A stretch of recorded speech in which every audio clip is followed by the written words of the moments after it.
நாளைக்கான வீடியோ தாங்க வந்திருக்கு. வீடியோ வந்து சூப்பராக இருந்துச்சு அப்படின்னு தாங்க சொல்லணும். அதாவது நம்ம அபியும் கவினும் சேர்ந்து நம்ம தமிழ் இருக்கிற இடத்த கண்டுபிடிச்சிட்டாங்க அப்படின்னு தாங்க சொல்லணும். அவங்கள ஃபாலோ பண்ணி பின்னாடியே வந்து நம்ம எழிலும் கண்டுபிடிச்சிட்டாரு அப்படின்னு தாங்க சொல்லணும். அதெல்லாம் பார்க்குறக்கு நம்ம சேனலை மட்டும் மறக்காமல் லைக் அண்ட் சப்ஸ்கிரைப் மட்டும் பண்ணிடுங்க. ஃபஸ்ட்டு எடுத்தோடனே நம்ம கவின் இருக்காங்கல்ல, கவின் அபி 2 பேர் வந்து தேடிக்கிட்டு இருக்காங்க. ஒவ்வொரு ஆள்கிட்டையாக வந்து அவங்களுக்குள்ள கேட்டு பார்த்துக்கிட்டு இருக்காங்க. எல்லாருமே தெரியல அப்படிங்கிற மாதிரி சொல்லிக்கிட்டு இருக்காங்க. ஒரு பக்கம் பார்த்தா காரில் வந்து நம்ம எழில் வந்து வந்துக்கிட்டு இருக்காரு அந்த ஏரியாவுக்கு. எல்லாருமே உடனே வந்து அபி வந்து சொல்கிறாங்க, என்ன எல்லாருமே தெரியலன்னு சொல்கிறாங்க, நம்ம என்ன தான் பண்ணுறது அப்படிங்கிற மாதிரி அவங்க ஃபீல் பண்ணி பார்த்துக்கிட்டு இருக்காங்க. அதுக்கடுத்து வந்து அபி வந்து ஒரு யோசனை அவங்களுக்கு வந்து தோணுது.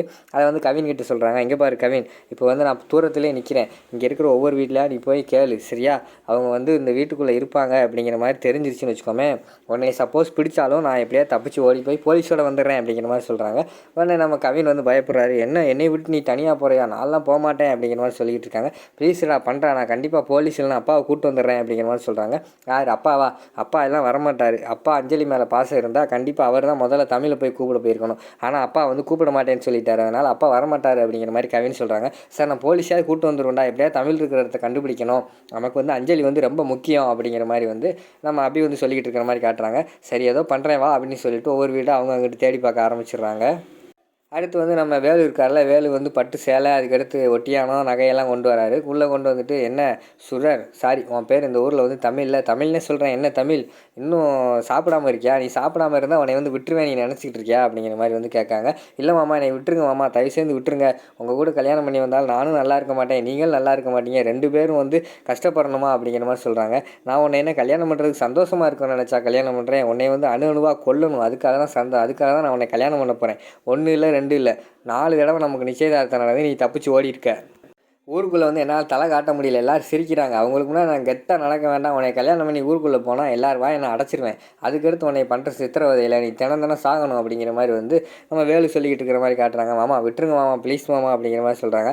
உனக்கு விடுறதுக்கான வாய்ப்பு கிடையாது, என்கிட்ட கெஞ்சினாலும் உனக்கு வேஸ்ட்டு தான், அதனால் நீ என்ன பண்ணுறன்னா இதில் வந்து சேலை, அதுக்கடுத்து ஒட்டியானம் நகை எல்லாம் இருக்குது, விறுன்னு போய் உள்ளே போய் போட்டுட்டு வந்துடுறேன், நான் வெளியில் போயிட்டு கொஞ்ச நேரம் கழித்து வருவேன், எல்லாமே ரெடியாகிரு அப்படின்னு சொல்லிவிட்டு அந்த இடத்த விட்டு வந்து வெளியில் வந்து நம்ம வேலு போகிற மாதிரி காட்டுறாங்க. வெளியில் வேலு போனவொடனே வேலுக்கு வந்து ஃபோன் வருது. ஃபோன் வந்து மனோ ஃபோன் பண்ணுறாங்க.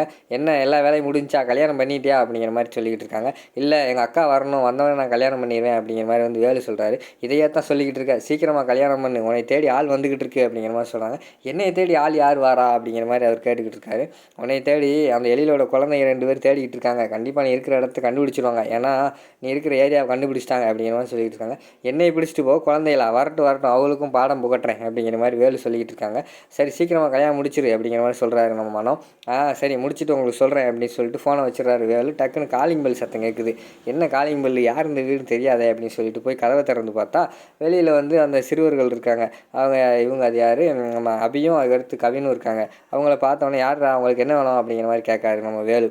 உடனே அதிலேருந்து அந்த ஃபோனில் இருக்கிற ஃபோட்டோவை எடுத்து, அங்கிள் இந்த அக்காவை பார்த்துருக்கீங்களா அப்படிங்கிற மாதிரி கேட்டவுடனே, ஓ நீங்கள் தானா அப்படின்னு சொல்லிட்டு வாங்க அப்படின்னு சொல்லிட்டு அவங்கள டக்குன்னு அழகாக தூக்கி கொண்டு போய் சேரில் பிடிச்சி கட்டி வச்சிடுறாரு நம்ம வேலு. அங்கிட்டு பார்த்தா நம்ம இவர் வந்துடுறாரு, அதிலே நம்ம எழில் வந்து வந்துடுறாரு அந்த ஏரியாவுக்கு. வந்துட்டு இந்த ஏரியா தானே சொன்னாங்க, இந்த ஏரியாவில் போய் நான் எங்கே போய் தேட அபியும் கவினையும் அப்படின்னு சொல்லிட்டு அதுக்கடுத்து கத்தி பார்க்குறாங்கன்னு தெரில, என்ன எந்த சவுண்டும் இல்லை, எங்கே போய் தேட, சரி ஒவ்வொருத்தங்களாம் கேட்டுருவோம் அப்படின்னு சொல்லிட்டு ஃபோட்டோ வந்து அவங்க 2 பேர் ஃபோட்டோ அவங்க ஃபோனில் எடுத்து எல்லாத்தையும் கேட்க ஆரம்பிச்சிடுறாங்க. பார்த்துருக்கீங்களா பார்க்கலான்னு சொல்லிக்கிட்டே இருக்காங்களா. அடுத்து கொஞ்சம் நேரத்தில் வேலு போய் பார்த்தா திருப்பி அந்த சேலையை கட்டாமையே மேலே வந்து தமிழ் இருக்காங்க. என்ன தமிழ், சேலையை கட்டாமே இருக்க, டக்குன்னு கட்டிட்டு வா அப்படிங்கிற மாதிரி சொல்கிறாங்க. இங்கே பாருங்க மாமா, என்னை விட்டுருங்க மாமா, ப்ளீஸ் மாமா அப்படின்னு கெஞ்சுறாங்க. என்ன தமிழ், என்கிட்ட கெஞ்சினா நான் விடுவேன் நினச்சிக்கிட்டு இருக்கேன், நான் விட மாட்டேன், என்கிட்ட கெஞ்சாத, நீ கெஞ்சினாலும் வேஸ்ட்டு தான், போய் சேலையை கட்டிட்டு வா, நம்ம கிளம்புவோம், நேரம் ஆயிடுச்சு அப்படிங்கிற மாதிரி சொல்கிறாங்க.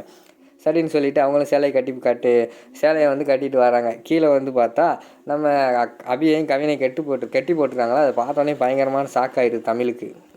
தமிழ் குடுகுடுன்னு ஓடி வந்து நம்ம கவின்கிட்டையும் அபிக்கிட்டையும் கேட்காங்க, கவின் நீங்கள் எப்படி இங்கே வந்தீங்க, உங்களுக்கு என்ன ஆச்சு அப்படிங்கிற மாதிரி கேட்காங்க. உடனே கவின் வந்து சொல்கிறாரு, அஞ்சலி அங்கே ஹாஸ்பிட்டலில் இருக்கா, உன்னையே தான் சொல்லிக்கிட்டே இருக்கா, தமிழ் சொல்லிக்கிட்டு இருக்கா, நைட்டு தூங்கினவ காலையில் எந்திரிக்கவே இல்லை, டாக்டர் வந்து நீ வந்தால் தான் அவள் வந்து உயிர் பிழைப்பா அப்படிங்கிற மாதிரிலாம் சொல்லிட்டாங்க, அதனால தான் நாங்கள் வந்து உன்னை தேடி வந்தோம், வந்த இடத்துல இப்படி மாட்டிக்கிட்டோம் அப்படிங்கிற மாதிரி வந்து நம்ம கவின் சொல்கிறாங்க. என்ன கவின் இப்படி வந்து மாட்டிக்கிட்ட அப்படிங்கிற மாதிரி சொல்கிறாங்க. ஆனால் அதுக்கடுத்து வேலை வந்து சொல்கிறாரு, சரி பேசுனது போதும், வா நம்ம போய் கல்யாணத்தை முடிப்போம் அப்படிங்கிற மாதிரி சொல்கிறாங்க. அந்த இடத்துல காலில் திருப்பி கெஞ்சுறாங்க. ப்ளீஸ் மாமா என்னை இப்போதைக்கு விட்டுருங்க, நான் போய் அஞ்சலி பார்த்துட்டு வந்துடுறேன், அந்த பிறகு நம்ம கல்யாணத்தை வச்சுக்கலாம் அப்படிங்கிற மாதிரி சொல்கிறாங்க. அதெல்லாம் உனக்கு அதுக்கெல்லாம் நான் உனக்கு இது தரேன், ஒரு இது தரேன், பெர்மிஷன் தரேன். ஃபஸ்ட்டு நம்ம போய் கல்யாணம் பண்ணுவோம்.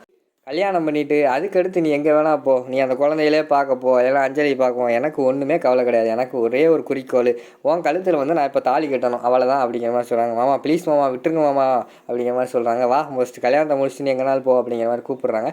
அங்கனக்குள்ளே வந்து அபி வந்து சொல்கிறாங்க, தமிழ் கல்யாணத்துக்கு மட்டும் ஒத்துக்காத அப்படிங்கிற மாதிரி சொல்கிறாங்க. இங்கே பாருங்கள், உங்களை வந்து கொஞ்சம் நேரம் கழித்து அவுத்து விட்டுலான்னு பார்த்தேன், நீங்கள் இப்படியே பேசிக்கிட்டு இருந்தால் உங்களையும் கொலை பண்ணிடுவேன், எனக்கு கொலை பண்ணுறது ஒன்றும் புதுசு கிடையாது, பார்த்துக்கோங்க, சிறுவர்களாக அமைதியாக இருங்க, தேவையெல்லாம் பேசாதீங்க அப்படின்னு சொல்லிட்டு அந்த இடத்துல இருந்து நம்ம தமிழை மட்டும் இழுத்துட்டு போயிடுறாங்க நம்ம வேலு. அதுக்கடுத்து அங்கிட்டு தேடி வராங்களே நம்ம இவர் தேடி வராருல எலி, ஒரு இடத்துல வந்து ஒரு அம்மா சொல்லிடுறாங்க, இந்த சைடு தாம்மா அந்த 2 குழந்தைகள் போச்சு அப்படிங்கிற மாதிரி சொன்னோடனே அவர் இந்த சைடு ஓடி வந்து பார்க்காரு. ஒரு வீட்டு சோகத்தில் வந்து நம்ம கவினோட டிராயிங் இருக்குது, டிராயிங் ஆல்ரெடி வரைஞ்சி வச்சுட்டு போயிட்டார் நம்ம கவின். எப்படியோ அதை பார்த்தோன்னே நம்ம எழிலுக்கு வந்து தெரிஞ்சு போச்சு இந்த வீட்டுக்குள்ளே இருக்காங்க அப்படின்னு சொல்லிட்டு அவர் முறைச்சி அந்த வீட்டையே பார்த்துக்கிட்டு இருக்கிற மாதிரி காட்டிக்கிட்டு இருக்காங்க. அதோட பார்த்தீங்கன்னா அந்த எபிசோடை வந்து முடிச்சிடுறாங்க.